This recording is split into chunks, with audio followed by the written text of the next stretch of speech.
So I don't know about you, but for me, I've regrettably had to pay a lot of money in speeding tickets and parking tickets over the years. And I would like to consider myself a pretty safe driver for the most part. Like, compared to your average driver, I'm pretty safe. I rarely, if people ask me, if peers ask me, oh, let's try 120 miles per hour. I'm not that type of guy. I'm always at 60, 50, 40 miles per hour. And yet, how do I have all these tickets? Well, I think the reason is because, well, they get you. And, arguably it's my fault. I'm working on it.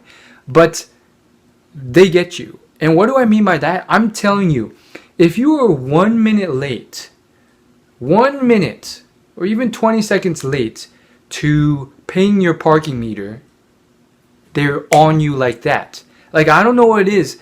I guarantee you, most likely, that these people who are, driving their cars checking for tickets, they're making some type of commission off each person they find. So they probably have some type of system set up where it notifies them electronically when a parking meter is about to expire. So they drive to that specific parking meter in that specific area to check. And each time they do, bingo, that's dinner. And they go to them and they find them. And they do the same thing with speeding cameras nowadays.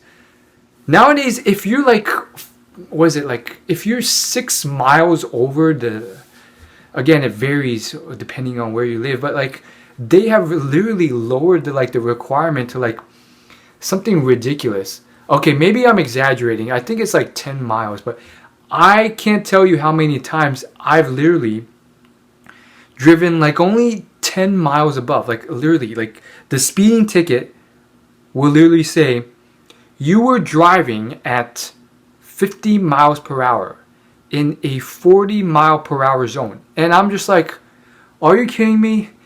And then the fine's $75 and so forth. And they have literally they realize this thing is a moneymaker. So they are literally installing these, video camera systems everywhere. And they're always hidden, so you don't see them. They're hidden behind all these trees and bushes and all this stuff.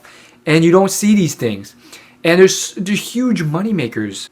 Nowadays, either one of two things happens. One, people stop using those roads. And they try different roads where it's not so strict. They stick to highways and so forth. The other thing that they'll do is they'll just immediately slow down in an area that's so obvious that you don't need to slow down in. Literally, there's it's so obvious that every single okay, let me tell you a story. There's quite a few roads that I drive on where this occurs, right? And there's this one road that I drive on, and you know that every single person in front of you has, just like you, been ticketed $75 or $100 consistently for this. Because how do I know this? Well, each time you drive along these roads, every single car in front of you immediately slows down to some ridiculous speed in a lane or area where you quite frankly don't really have to. Literally, I'm driving on this road, right? And everyone's going, 40 miles per hour, and then boom, immediately all of them slow down unnecessarily because there's so much space in front of them, because they know that these video cameras monitoring our speed are out there.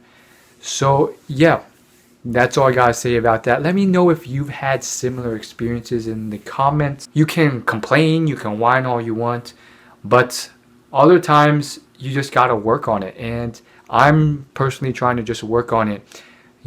I am willing to sacrifice 10 miles per hour, and I'm still working on it because for some reason I have this urge always to ride 5 or 10 miles above the speed limit. And I'm working on doing that so that this stuff does not occur anymore.